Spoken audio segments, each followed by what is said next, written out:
The Duke of Wellington was dead against the railways. For him, they just encouraged the lower classes to move about. Is that now official government policy today? I'm Alistair McIntosh, Chief Executive of the Housing Quality Network, introducing you to this week's edition of First Things First. Now, what sparked my interest in travel? I was talking to Chief Executive last week from a housing association. She lives in a commuter town about an hour away from London. Previously, she came in and out of work using a season ticket, but now she's only going to be getting in 2 or 3 days a week. Why not buy walk-up tickets? She turns up at the station, thick end of 50 quid to get from that town to London and back at the sort of hours when you normally work. Now, that fare applies irrespective of whether you are a chief executive, an operative, a clerk, a housing officer, etc., etc. That is a big chunk out of your take-home pay. And I wonder what that will do for affordability in the future. It did encourage me to look up some other train trips and just see if this was an outlier. It is far from it, I am afraid. Now, there's a lot of excitement about HS2, so let's think about the experience of HS1. It can take you from the centre of London to Folkestone in under an hour. An absolutely fantastic service, but if you use it, it's 35 quid for a return ticket.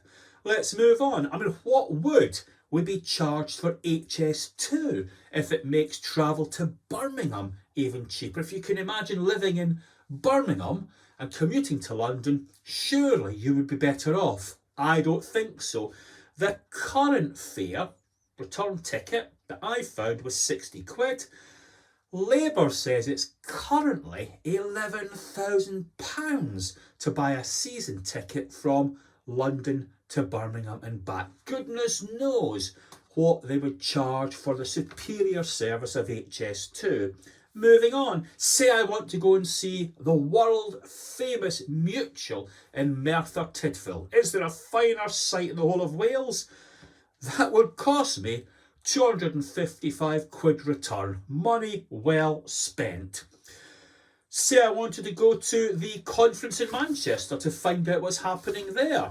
Let me see what the fare for that would be. Yes, to go up to Manchester from London, 170 quid return plus hotels. Who will actually go to conferences like that in the future?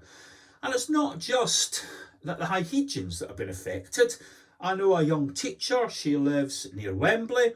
She works in Zone 6, Hayes, Uxbridge. She earns about 22,000 a year. And out of her net pay, she has to give TfL 30 quid a week for the privilege of getting from Zone 4 to Zone 6 and back every single day. Apparently, the average commuter season ticket is now, wait for it, over £3,000, a 43% increase over the last 10 years. So that whole idea of building in cheaper areas to bring greater affordability, that idea of striking the right balance between home and office work, and even going green is all placed at great threat due to these skyrocketing rail fares. As ever, innovation will bring benefits. Richard Branson, the fantastic leader of Virgin, the hero of everyone who wants disruption and innovation, actually cracked the problem of travel between London and Glasgow. For some years now, I have been travelling from London to Glasgow on the train without paying a single penny. Why is that? His trains were so unreliable, you were constantly getting refunds and vouchers. You couldn't move in the house for all the blinking Virgin vouchers I had. So in effect, travel to Scotland was free. Perhaps the one and only triumph of rail privatisation. And when we're thinking about Scotland, there's a lot of hilarity at the moment. run up to the parliamentary elections, all the parties are offering everything under the sun.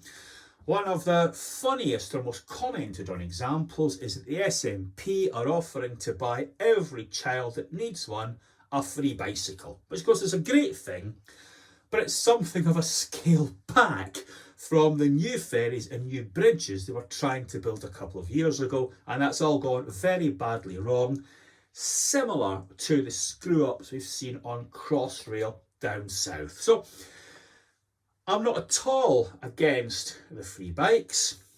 What I am against is that later this year, I turn 60, I will be entitled to free and discounted travel. Why is that option not available to younger people so they can live in more affordable places and do more interesting things? And finally, I'm hoping to get a free bike from Nicola. I've put my name down for a beautiful drop handlebar burnt orange chopper bike. I've always lusted after one of them since the 1970s. So for goodness sakes, please don't tell her I've already got a bike. Thanks for your attention, and I'll see you next week.